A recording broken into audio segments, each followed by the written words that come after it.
Hi everyone. Now we're going to solve some triangles.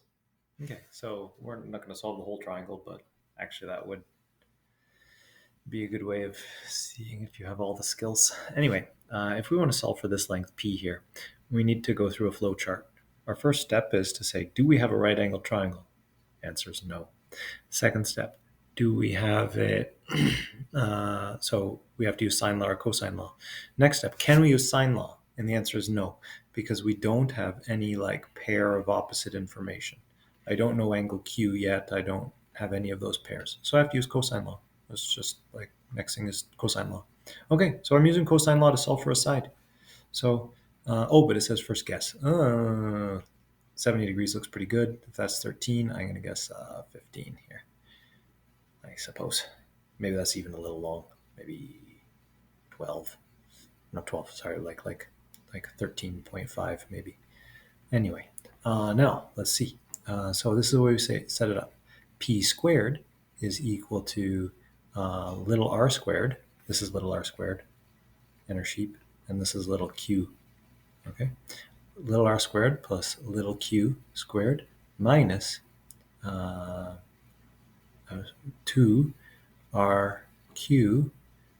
cosine of big P. All right, so P squared is still our only unknown here. So that's great, we can solve it. Is equal to 13 squared plus 4 squared minus 2 times 13 times 4 times cosine of 70 degrees. P squared is therefore equal to 169 plus 16 minus 26 times 4 is 104 cosine of 70 degrees. And that's about where we can simplify that even further. P squared is equal to 185 minus 104 cosine. Aren't you happy that I've written out all the steps for you? I don't normally do this. You should feel very, very lucky. All right, so now calculate that. 185 minus 104 times 70, but I take the cosine of it. It's equal to that. Okay, 149.4. I guess like 13 something. It's actually a little closer to like 12. So anyway, do I have an error somewhere? Nope. Nope. No. See me error check? I'm error checking because I don't really have like an improved guess above that. So P squared is equal to 149.4. And now go ahead and find out P is 12.2. Oops, P is equal to 12.2. What happened there? Why? There. Yeah, 12.2. I absolutely believe that. So P is equal to 12.2. Put it on your diagram. 12.2. Does it look reasonable? Yeah. Yeah, it does. I guess maybe this is the largest angle in the problem, and this is smaller. That's a little surprising to me, but not super surprising. It looks quite similar to the 13, 12, 5 triangle, so okay, sure. All right, and then, now we move on. So that's P. Circle it. All right, my guess wasn't that great. Okay, let's take a look at B. All right, B here, we're going to guess. This is the longest angle in the triangle, but not by a whole heck of a lot. I'm going to guess like 95, maybe. All right, let's see.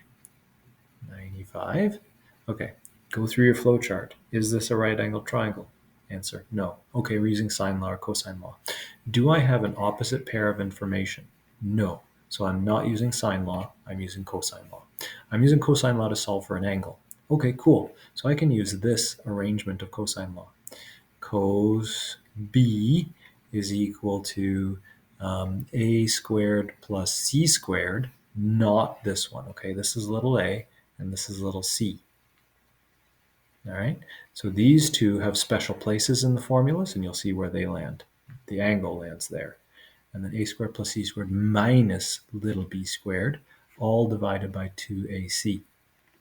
You probably want these formulas on your cheat sheet, I would say. And so then let's go ahead and calculate that. Cosine of this angle beta is equal to, or B is equal to 11.6 squared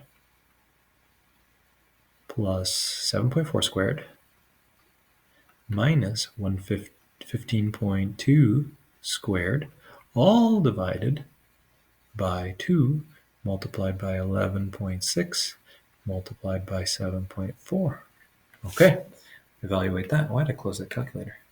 Okay, here we go. It's all clear.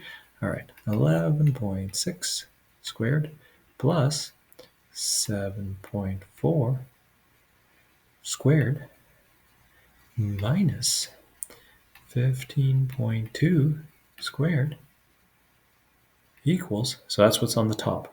So it is indeed an like a obtuse angle. It's more than 90.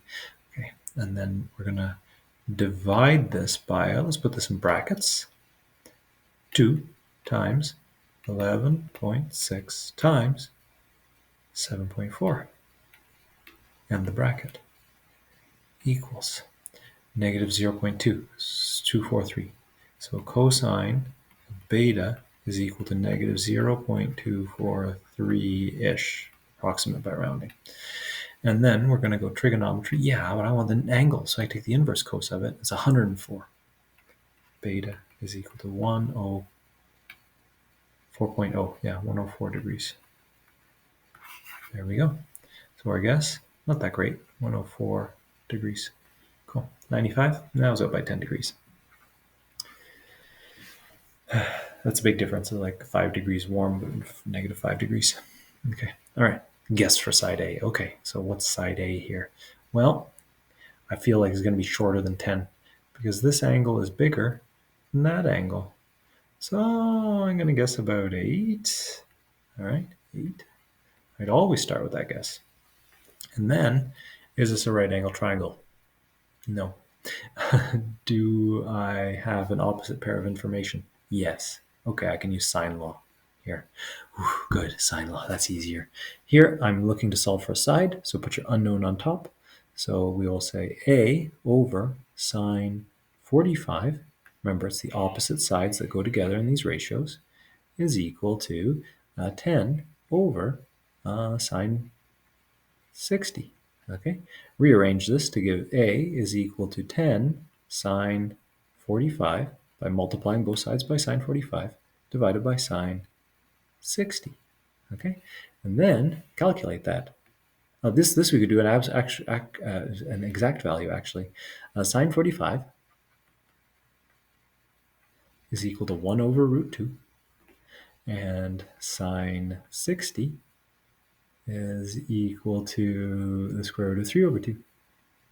So there, you could do this and find an exact value where A is equal to exactly 1 over root 2 times, I flip that and multiply because I'm dividing by it, 2 over root 3. So this root 2 cancels the root 2 that's in there and leaves root 2.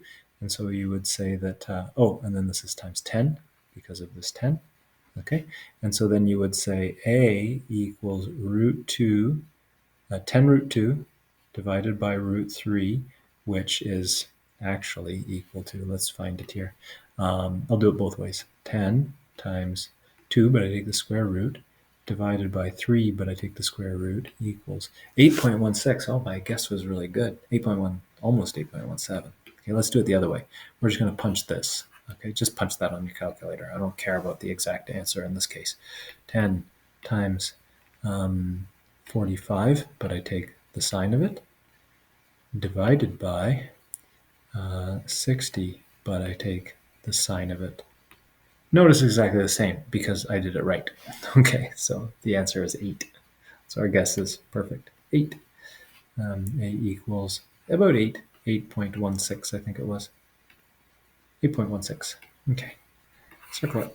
Good. So that's how you solve triangles using sine law and cosine law. But go through your flow chart first. Maybe I'll put in a right angle on there and it'll feel like grade 10 and you can just use an easy thing. Or you could use sine law or cosine law and waste some time. All right, everyone. Thanks very much for showing up for your learning, and I'll see you in the next one. Any questions, hit me up by email. Bye.